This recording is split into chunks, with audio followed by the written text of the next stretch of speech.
তো আমার ওয়াইফকে বলছিলাম, আমি শুনছিলাম অন্য রুমে যে ও বাসায় ঢুকলে আমার ফোন দিবা, আমি বাহির থেকে তালা মেরে দিয়ে যাব। তো তখন দুটো কথা খুব মনে আছে। আমার ওয়াইফ একবারও নিষেধ করে নাই, কারণ ও জানছিল যে এই কাজটাই আমি জন্মের পর থেকে করতে চেয়েছিলাম, ইনসাফের লড়াইটা। তো আমাকে এখন থামালো আসলে পারবে না, এটাও জানতো, আমার পরিবারও জানতো, কিন্তু তাদের তো আসলে ভাই, বিশেষ করে আমার যখন এখন দুনিয়া একটা বাচ্চা আসবে, তখন আমার ভাই একবার আমাকে বলছিল যে এই বাচ্চাটার কথা তো চিন্তা করা দরকার তোর।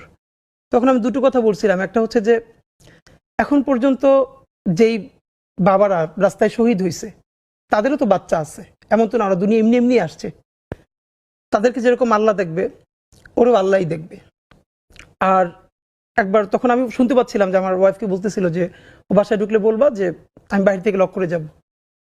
তখন আমার মনে আছে, আমি যখন বুঝতে পারছিলাম যে এরকমটা করতে পারে, তা আমার বাসার ছাদে পাশ থেকে অন্য পাশ থেকে বের হওয়া যায়, তাই আমি বলছিলাম যে যদি সত্যি এইটা করো, যদি আমি 7 তালা দিয়ে লাফ দিয়ে পড়ি